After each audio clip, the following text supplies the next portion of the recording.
Sacred Scripture, पवित्र शास्त्र। Christ the unique word of sacred scripture, मसीह पवित्र शास्त्र का अद्वितीय वचन। भगवान हमसे मानवीय शब्दों में क्यों बोलते हैं? उत्तर, भगवान हमसे मानवीय शब्दों में इसलिए बोलते हैं क्योंकि वे अपनी भलाई और प्रेम के कारण हमें समझने योग्य तरीके से अपने को प्रकट करना चाहते हैं। जैसे अनंत वचन ईश्वर का पुत्र ने मानव शरीर धारण कर हमारी तरह बनना स्वीकार किया। अनंत पिता का वचन का क्या अर्थ है? उत्तर, अनंत पिता का वचन से तात्पर्य यीशु मसीह से है, जो ईश्वर का पूर्ण और परिपूर्ण प्रकटीकरण है। भगवान पवित्र शास्त्र के माध्यम से हमसे कैसे बात करते हैं? उत्तर, भगवान पवित्र शास्त्र के माध्यम से एक ही वचन यीशु मसीह के माध्यम से हमसे बात करते हैं, जो पवित्र लेखकों द्वारा लिखे गए हर शब्द में विद्यमान है। चर्च पवित्र शास्त्र का सम्मान क्यों करती है? उत्तर, चर्च पवित्र शास्त्र का सम्मान इसलिए करती है क्योंकि ये ईश्वर का वचन है और वह इन्हें उसी श्रद्धा के साथ पूजती है जैसे वह यूखारिस्ट में मसीह के शरीर को पूजती है। चर्च विश्वासियों को एक ही मेज से क्या प्रदान करती है? उत्तर, चर्च विश्वासियों को जीवन की रोटी प्रदान करती है, जिसमें पवित्र शास्त्र में ईश्वर का वचन और यूखारिस्ट में मसीह का शरीर शामिल है। पवित्र शास्त्र चर्च की कैसे सहायता करता है? उत्तर, पवित्र शास्त्र चर्च को पोषण और शक्ति प्रदान करता है, जिससे उसका विश्वास और प्रेम में विकास होता है। हमें पवित्र शास्त्र के शब्दों का स्वागत कैसे करना चाहिए? उत्तर, हमें पवित्र शास्त्र के शब्दों का स्वागत मानवीय शब्दों के रूप में नहीं, बल्कि ईश्वर के वचन के रूप में करना चाहिए, क्योंकि वे वास्तव में ईश्वर का वचन है। जब हम पवित्र ग्रंथों का अध्ययन करते हैं तो क्या होता है? उत्तर, जब हम पवित्र ग्रंथों का अध्ययन करते हैं तो परमपिता ईश्वर प्रेम पूर्वक हमसे मिलने आते हैं और हमसे अपने बच्चों से संवाद करते हैं। Inspiration and truth of sacred scripture, पवित्र शास्त्र की प्रेरणा और सत्यता। पवित्र शास्त्र का लेखक कौन है? उत्तर, पवित्र शास्त्र का लेखक स्वयं भगवान है। ईश्वरीय रूप से प्रकट सत्य कैसे लिखे गए?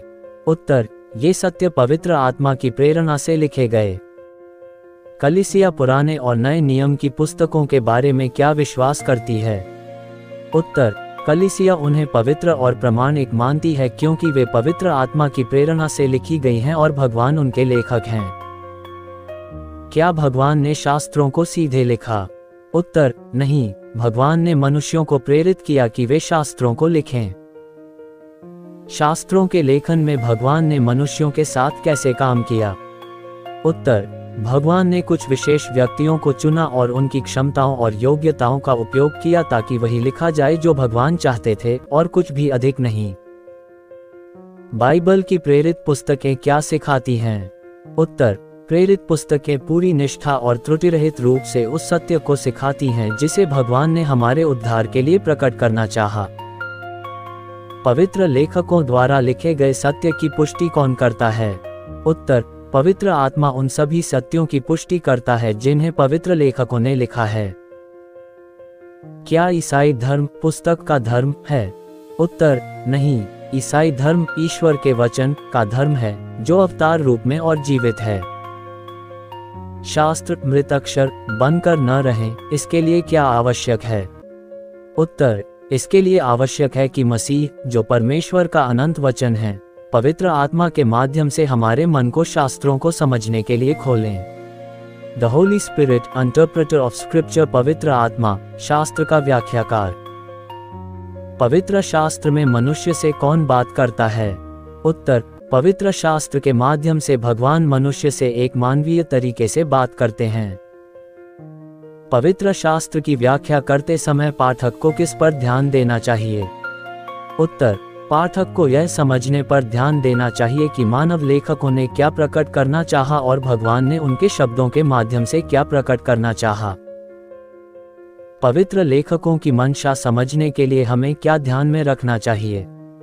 उत्तर, हमें उनके समय और संस्कृति, उनके युग की साहित्यिक विधाओं और उनके समय के अनुभव, बोलने और वर्णन करने के तरीकों पर विचार करना चाहिए। पवित्र आत्मा के प्रकाश में शास्त्र को पढ़ना क्यों आवश्यक है? उत्तर, क्योंकि पवित्र शास्त्र पवित्र आत्मा से प्रेरित है और इस प्रकाश के बिना ये केवल मृत शब्द रह जाएगा। दूसरे वेटिकन परिषद के अनुसार शास्त्र की व्याख्या के लिए 3 मानदंड क्या हैं? उत्तर, पूरे शास्त्र की विषय वस्तु और एकता पर ध्यान देना, शास्त्र को पूरे चर्च की जीवित परंपरा के भीतर पढ़ना, विश्वास की संगति एनालॉजी ऑफ फेथ पर ध्यान देना। विश्वास की संगति का क्या अर्थ है? उत्तर, यह विश्वास के सत्यों की आपसी संगति और पूरे प्रकाशना रेवलेशन की योजना में उनकी संगति है। शास्त्र के 2 अर्थ कौन से हैं? उत्तर, शास्त्र के 2 अर्थ हैं, शाब्दिक अर्थ लिटरल सेंस, आध्यात्मिक अर्थ स्पिरिचुअल सेंस। आध्यात्मिक अर्थ को और कैसे विभाजित किया गया है? उत्तर, आध्यात्मिक अर्थ को निम्नलिखित में विभाजित किया गया है। रूपकात्मक अर्थ एलेगोरिकल सेंस, नैतिक अर्थ मॉरल सेंस, अनागोगिक अर्थ एनागोजिकल सेंस। शाब्दिक अर्थ क्या व्यक्त करता है? उत्तर, शाब्दिक अर्थ वह है जो व्याख्यान शास्त्र एक्सेजीसिस द्वारा खोजा गया है और उचित व्याख्या के नियमों का पालन करता है। रूपकात्मक अर्थ हमें क्या समझने में मदद करता है? उत्तर, ये हमें घटनाओं को मसीह से संबंधित महत्व के साथ समझने में मदद करता है, जैसे कि लाल सागर को पार करना मसीह की विजय और ईसाई बपतिस्मा का प्रतीक है। नैतिक अर्थ हमें क्या सिखाता है? उत्तर, ये हमें न्यायपूर्वक कार्य करना सिखाता है, क्योंकि शास्त्र में लिखी घटनाएं हमारे शिक्षण के लिए हैं। अनागोगिक अर्थ क्या है? उत्तर, अनागोगिक अर्थ वास्तविकताओं और घटनाओं को उनके शाश्वत महत्व के संदर्भ में देखता है, जो हमें हमारे स्वर्गीय गंतव्य की ओर ले जाता है। क्या आप शास्त्र के 4 अर्थों को संक्षेप में बताने वाले मध्यकालीन दोहे को कह सकते हैं? उत्तर, पाठ कर्मों की बात करता है, रूपक विश्वास की, नैतिक सही आचरण, अनागोगी हमारी नियति। भगवान के वचन की व्याख्या करने का अधिकार किसके पास है? उत्तर, चर्च के पास, जिसे ईश्वर ने दिव्य रूप से नियुक्त और सक्षम किया है, भगवान के वचन की देखभाल और व्याख्या करने का अधिकार है। हम सुसमाचार में क्यों विश्वास करते हैं? उत्तर, हम सुसमाचार में विश्वास करते हैं क्योंकि कैथोलिक चर्च के अधिकार ने हमें विश्वास करने के लिए प्रेरित किया है।